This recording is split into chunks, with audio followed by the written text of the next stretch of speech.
ବର୍ତ୍ତମାନ ଆସନ୍ତୁ ବାମ ହାତରେ ଜଳ ନେଇ ଆସନ୍ତୁ, ଡାହାଣ ହାତକୁ ଘୋଡ଼େଇ ଦିଅନ୍ତୁ। ଭାବନା କରନ୍ତୁ ଆମ ଶରୀର ସୁସ୍ଥ ପବିତ୍ର ହେଇଯାଉଛି।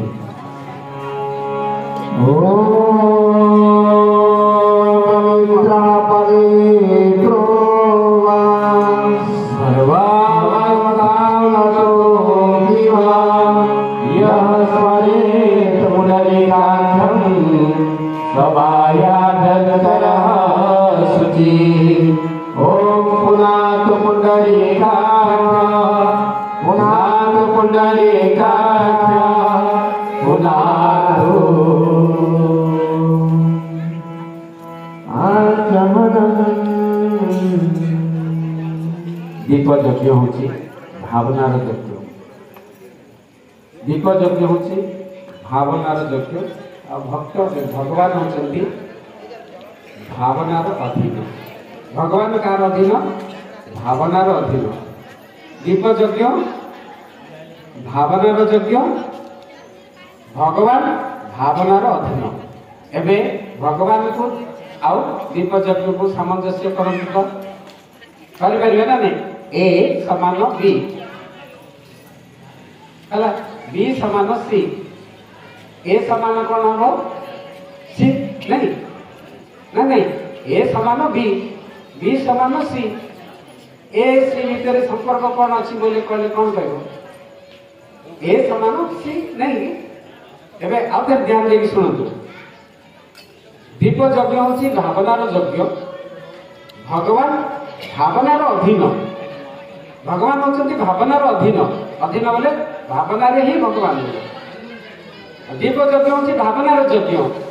दीप यज्ञ को भगवान को जब सामंजस्य करिया बोले कौन हम? दीप यज्ञ समान भावना भगवान।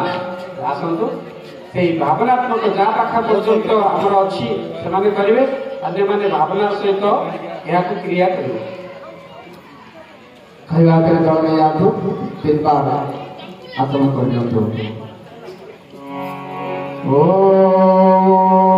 ଅମୃତ ବସ୍ତାନମସି ସ୍ୱାହା, ପୁଣି ଆଉ ଥରେ ନେଇ ଯାଆନ୍ତୁ।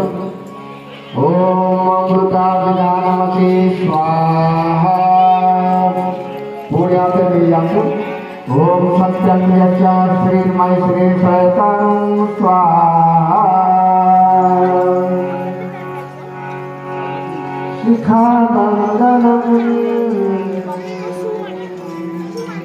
जड़े लोक प्रश्न कला, आज्ञा आप कहते सब गायत्री मंत्र जप कर, राम राम बोल कि हरे कृष्ण कृष्ण कृष्ण हरे हरे, हरे राम राम राम हरे हरे, ये मंत्र जप कर बार बार बोलो। ये सब बोलिया द्वारा कौन लाभ हो?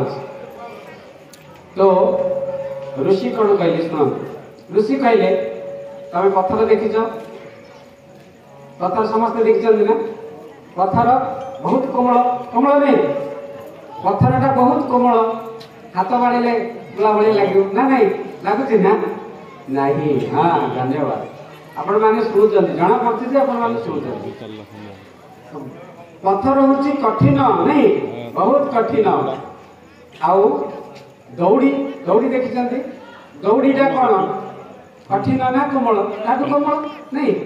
गोटे कोमल वस्तु पत्थर उपरे, कठिन वस्तु उपरे बारंबार बारंबार बारंबार घसी होगा द्वारा कूआ दौड़ी देखो, कूर जो आप बाहर करेंगे, जदि दौड़ीटा लगुव से पत्थर को, तो बारंबार बारंबार घसी होगा द्वारा कौन हो जानी पड़ते?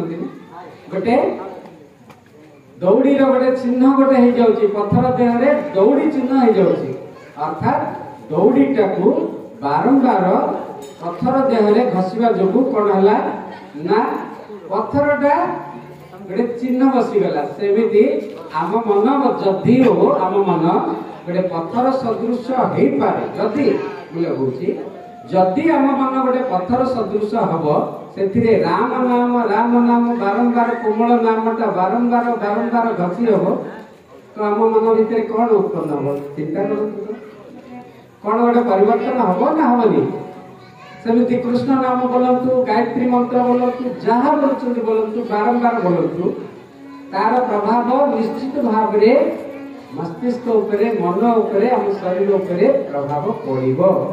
एणु करी कहा जाए जे मंत्र बोलंतु आर आउट लाभ अछि कोन ना मंत्र बोलिवा द्वारा आपण निष्कास को रोकी बोलुचंती नहीं। ओम भूर्भुवः स्वः तत्सवितुर्वरेण्यं भर्गो देवस्य धीमहि धियो यो नः प्रचोदयात्। केते धर्म निष्कास तीन थर जदि मु एति समय खाली बसतांती 5 थर पळै पड़े निष्कास नबार प्रक्रिया मोर 5 थर हे थांता कि 6 थर हे थांता एबे कोन हला 3 थर रहिला।